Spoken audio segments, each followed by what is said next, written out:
Here we have Dr. Keith Albo. He is a psychiatrist, working with Fox. And his latest rant is that these young people now are exposing themselves, doing defecating in public, and so on, and urinating, etc. At this little island, website up in New York up there. And I'm just wondering what's wrong with this guy, because yeah, there's this problem, but he don't seem to understand the problem. And he's just thinking that if we could get these kids to keep their clothes on. Now, is it going to make the kids different? It's the same kids, whether they take off the clothes or not.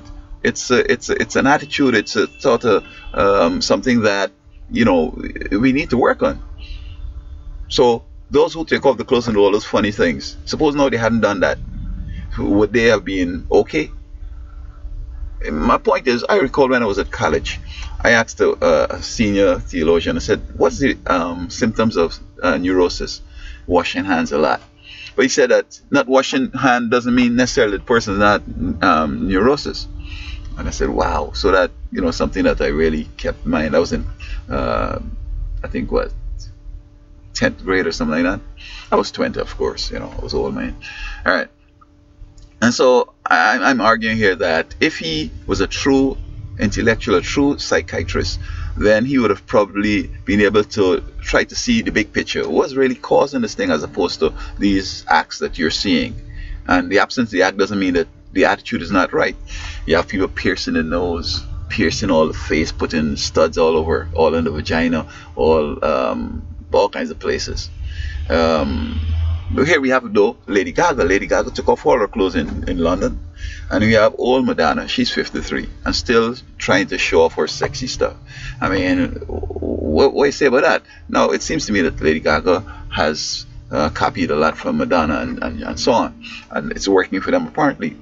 But if a lady at 53 doesn't understand about modesty and decency, then these young people don't have no role models. Recall when she came out with something about a virgin touch for the very first time, parents were saying, oh, look what she's saying, and so on.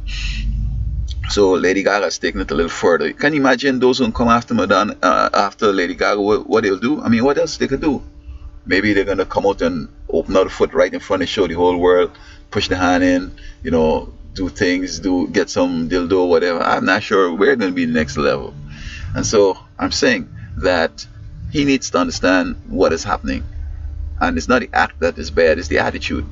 And what has caused this attitude? Well, a person doesn't have value of themselves. That's why they'll do that.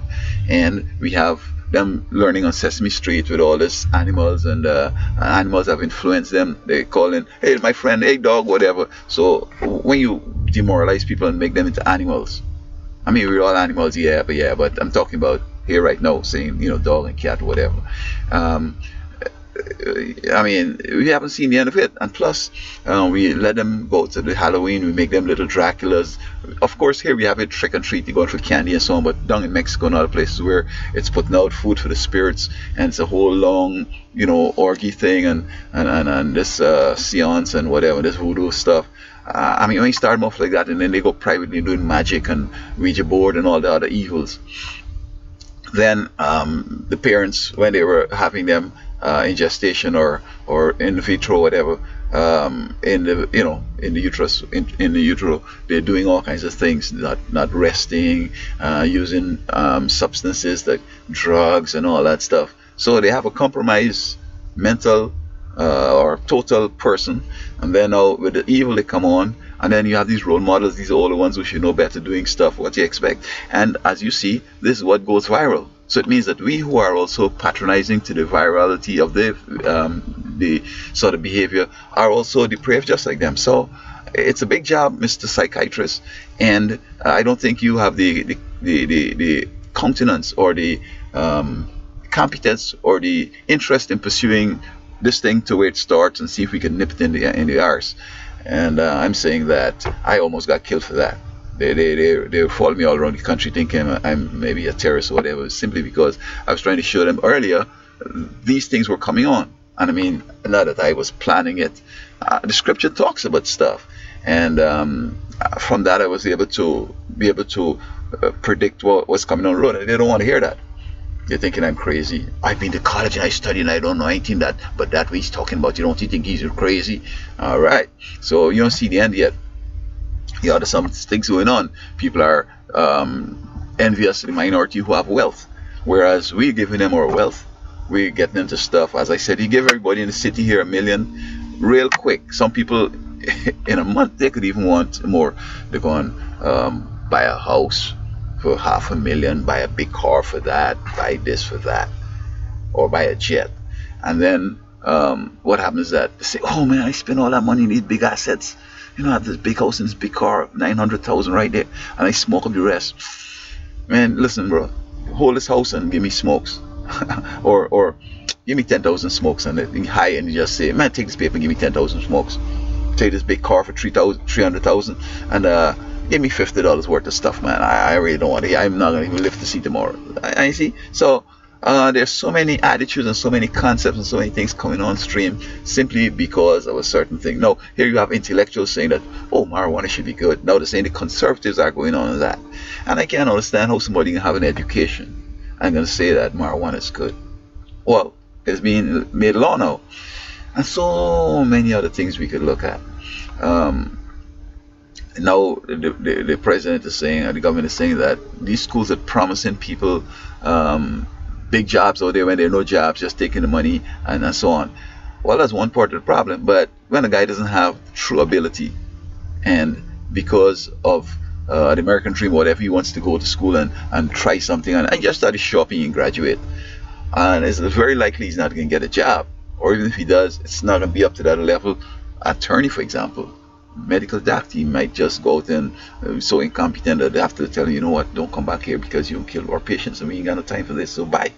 So you end up working maybe as a nurse or working as a clerk somewhere, or go homeless. I've seen people homeless in LA who were working in big law thing. A judge was homeless and all that stuff. So I'm saying, Mr. Psychiatrist, that you're too trivial in your analysis. You need to go to the genesis of this thing. And I'm saying that this thing started way back. So Beatles and all them, AC/DC, all them added to the thing. It's culture accumulates, okay? And you know, psychiatrists were saying that we could get away with God. We don't need God. This is some psychosis or whatever, pie in the sky, whatever. But it's only God could change people. Not necessarily that you have a preoccupation or obsession that God is seeing everything I do and whatever, but you will become a type of person that this is what you really want to do. See, you might make mistakes here and there, but not something that you're going to persist in. And when you see people piercing themselves and doing a lot of these things, you can know things are real dangerous.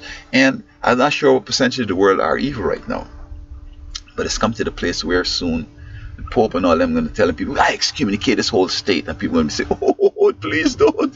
Whereas we studied that in social studies. They did that in Europe, and we've come to a place now where everybody has an education. You're supposed to tell them, you know what, you better take that somewhere else, okay? We don't want to hear that. But no, with all the freeness and access to education, still one is not educated. So that there's still, with the evil is coming on. Because if one is truly educated, you will not eschew evil. You'll not believe in evil. You'll not try evil, okay? And so on. So that we come to the place now where, in spite of people, while people having all these educations, so many bachelors given out every year, so many high school diplomas, so many masters, doctorates, and so much this and that, and so-called intellectuals, but yet we're going to be worse than the Middle Ages when people had no education. So that's the deal. In the Middle Ages, people had no access to education, but today people have access to the resources, but they're not educated. So it's going to be worse than in the Middle Ages.